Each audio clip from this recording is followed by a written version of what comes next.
Just think about it, guys. A man who spent half of his life in prison solely for the sake of his country's future, and who believed in love rather than hatred. Who could have known that a man who was once a prisoner would go on to become the country's president? So hi guys, I'm Abhinab Mahanta of class 10B. Today we are gonna talk about Nelson Mandela. When the sun of freedom rises, sorrow turns into joy.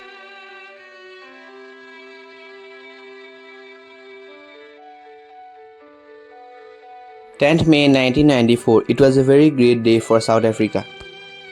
Dignitaries came from 140 plus countries. People from all over the world gathered to witness the oath-taking ceremony of South Africa's first democratic and non-racial government.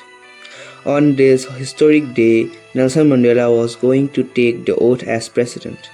After years of struggle, his country was finally free. Mandela described the gathering as a remarkable one because people of different races, colors, and cultures had come together.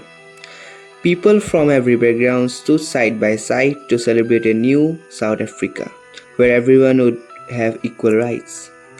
The celebration took place at magnified natural amphitheater of the Union Buildings, a place that for many years had symbolized white supremacy and white rule. But one that day, a new chapter was being written, a story of equality, justice, and freedom. Nelson Mandela stood on the stage with his daughter, Janani. Everyone's eyes was fixed on him, a leader who had struggled for freedom for so many years. Mr. De Klerk took the oath as second deputy president. Then Thabo Mbeki took the oath as first deputy president. Finally came the moment that people had waited for. Nelson Mandela took the oath as South Africa's first black president.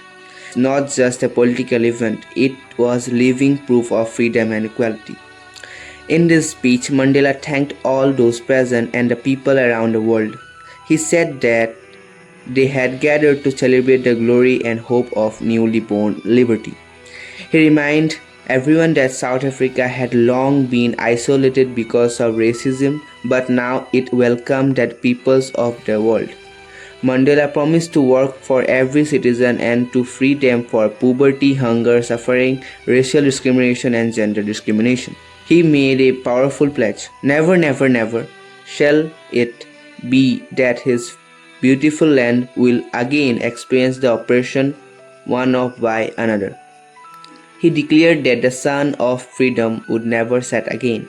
At the end of his speech, he said, "Let freedom rise, God bless Africa."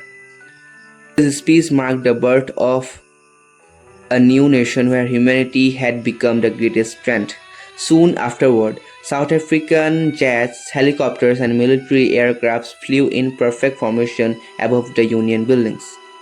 This was not a display of military power, but a sign of loyalty to the new democratic government. One of the most touching moments was that military generals who had once held him as blessed as to him. Time had changed. The man once treated as an enemy was now honored as nation's leader. The aircraft left trails of red, green, and blue in the sky, the colors of South African new flag. The sky became a symbol of a new national identity. Another special moment came when two national anthems were played. White South Africans sang Nkosi Sikelel' I Africa, which had been associated with the freedom struggle, while black South Africans sang Die Stem, the former official anthem. Although many people did not know all the words of the other anthem, the movement's unity and support. For the first time, people of all races stood together under one flag. Even on this joyful day, Mandela reflected on the painful past. He remembered how apartheid, a system designed to benefit white people, had created years of hatred, discrimination, and oppression. He also remembered the thousands of men and women who had sacrificed their life in the struggle against apartheid. Their courage and sacrifices could never be forgotten. Mandela said that he was only one of part of the larger community of African freedom fighters who had come before him.